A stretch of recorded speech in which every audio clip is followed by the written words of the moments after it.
Hi folks, Slick Slices here. Today I'm going to have another look at another Arthur Wright knife. This here is an Ettrick, and we'll have a little look at what that means. First of all though, we'll just have a quick look at the knife itself. It's a nice little knife with stag handles and pretty good fit and finish. There's a slight bit of gapping between the stag there and the liner, but I suspect that's probably come about since it was made rather than when it was made, because stag being a natural material has suffers the same problems of shrinkage and movement as any other natural material. In terms of how well it's sort of matched up, then the bits of stag go quite nicely together, but one is thicker and one is thinner, but that's just because this side the stag is kind of convex. The finish of the stag here, sorry, it's concave. On this side it's a bit more convex, so it actually makes quite a nice hold in your hand when all's said and done. So we've got little nickel silver bolsters, we've got brass liners and a steel spring with the stag handles, and we have a sort of classic I think it's C70 steel. So it's not the best steel in the world, but it works. It is what it is. It's relatively easy to sharpen, and it's it's kind of tried and tested. It ain't no super steel, but considering the cost of these knives, this is not an expensive knife. It does suffer from the traditional Sheffield problem of incredibly hard actions.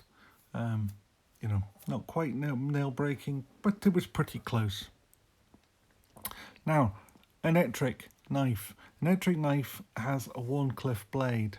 There is such a thing as an Ettrick pruner, which has a curved blade, but an Ettrick is a Wharncliffe blade.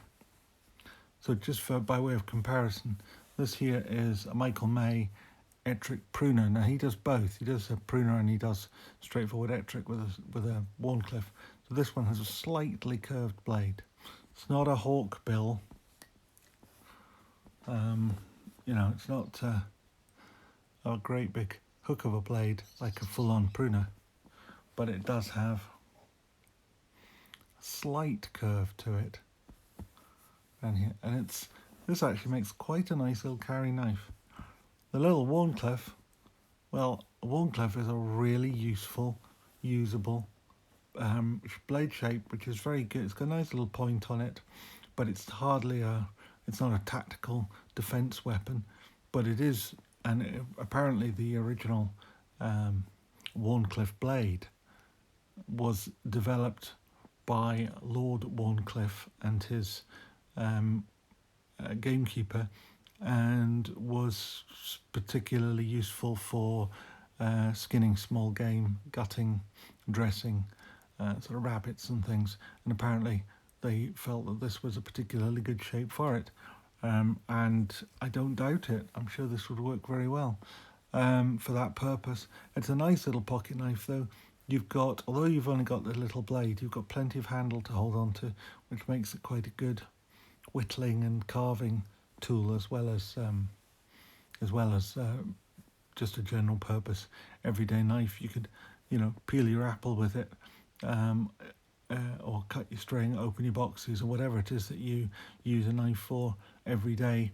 But yet, as I say, if you pulled this out in an office, nobody's going to jump on the chairs and start screaming, because it's only got a little short blade of a mere 2 inches cutting edge, almost 2.5, 2 3/8, say, full blade length. But on the knife handle, you've got a full 4-inch grip. So, as I say, it works well in the hand, and that sway back is quite good for sort of cutting like, you know, towards your thumb like that. But it also works perfectly well as for scoring cuts, or let's say for opening boxes and things like that. Cutting your bits of string, opening your envelopes away from you like that. Works in all sorts of ways. There's a nice little knife. As I say, it's, see there's a tang stamp there by, don't know how well that's coming out. It says A. Wright and Son Limited, Sheffield, England. Now, as I've said in one of my previous videos, owned by Michael Harrison, and production manager being his son, Ashley. So, I think it's a lovely little knife.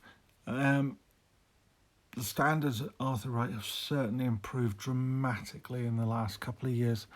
They've gone from being one of those manufacturers where it's hit or miss whether you're going to get a decent knife or not, to being one where I think I've about 11 of their knives, and all the ones I've bought, bar the first couple, so all the ones I've bought in the last couple of years have been certainly acceptable standards, and some of them have been extremely good.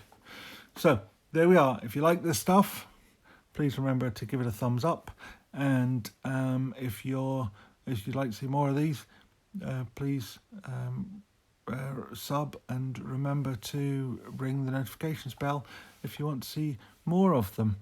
At some point in the not too distant future, we may be doing a live video where you can ask questions about the Sheffield knives, and I'll pull them all out in one go. But there we are. Thank you very much. Bye.